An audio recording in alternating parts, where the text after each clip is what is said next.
You are 30 years old. You built a company from your parents' garage. You made it worth $2 billion. You put your face on the cover of Time magazine. And then, the company you built fires you. Not lays you off, not asks you to step back, fires you from the building with your name in its bones. This actually happened, and the man it happened to would go on to say something almost nobody believes the first time they hear it. Getting fired from Apple was the best thing that could have ever happened to me. Today, we're going to find out how a public execution turned into the greatest comeback in business history, and why the thing that nearly ended Steve Jobs is the exact thing that made him. Rewind to 1976. Steve Jobs is 21 years old, sitting in a garage in Los Altos, California with his friend Steve Wozniak. Wozniak builds the circuit boards. Jobs sells the vision. That partnership becomes Apple Computer. By 1980, Apple goes public and instantly creates more millionaires than any IPO in history at that point. Jobs, the college dropout who once slept on dorm room floors, is now worth over $200 million at 25. He's brilliant. He's also, by almost every account, brutal to work with. Employees called his temperament the reality distortion field, a gift for convincing people the impossible was doable, and a habit of humiliating anyone who got in the way. In 1983, Jobs recruits John Sculley, the president of Pepsi, with one of the most famous lines in corporate history.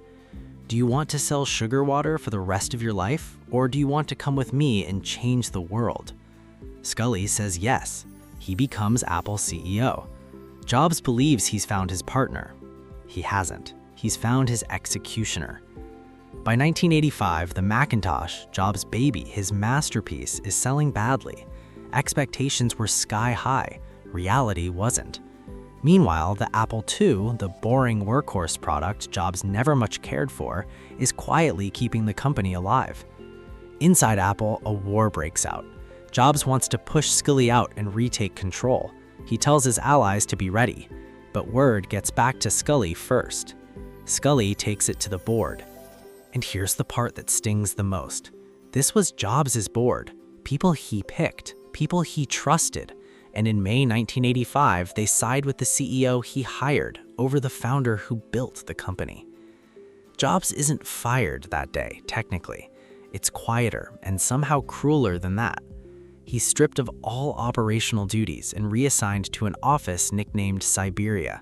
No team, no product, no purpose. By September 1985, he resigns entirely and sells nearly all his Apple stock. At 30 years old, the man who built Apple is now, in his own words, publicly and humiliatingly fired from the only professional identity he'd ever had.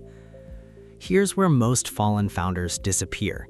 Jobs didn't have that luxury. The whole world was watching to see if he'd flame out. Instead, he does something almost nobody expected. He starts over, completely. First comes NeXT, a new computer company built for education and business. The machines are gorgeous. The engineering is obsessive. Commercially, a near total failure. NeXT sells a fraction of what it needs to survive on hardware alone. Then, almost as a side project, Jobs buys the computer graphics division of Lucasfilm for $10 million in 1986. He renames it Pixar. For years, Pixar bleeds money. Jobs pours millions of his own fortune into keeping it alive, with no guarantee it ever pays off. His NeXT team is small and struggling. His Pixar team is small and struggling. On paper, this looks like a man in free fall, not a comeback story. But something is happening underneath the surface. Without a board to answer to, without a Sculley looking over his shoulder, Jobs is being forced to learn the thing Apple never taught him: patience, how to build a team, how to lead without ego as the whole strategy. In 1995, Pixar releases Toy Story, the first fully computer-animated feature film in history. It's a massive hit. Pixar goes public the same year, and Jobs, the man Apple discarded, becomes a billionaire off a company nobody at Apple believed in.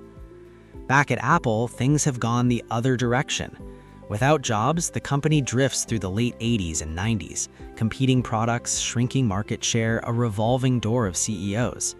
By 1996, Apple is weeks away by some estimates from running out of cash entirely. Desperate for new technology, Apple's leadership looks around and realizes the best operating system on the market belongs to a small, struggling company called NeXT. In December 1996, Apple buys NeXT for $429 million. Jobs walks back through Apple's doors not as an employee, but as the owner of the technology the company desperately needs. Within months, he's advising the CEO. By mid-1997, that CEO is gone, and Jobs is named interim chief executive of the company that fired him 12 years earlier.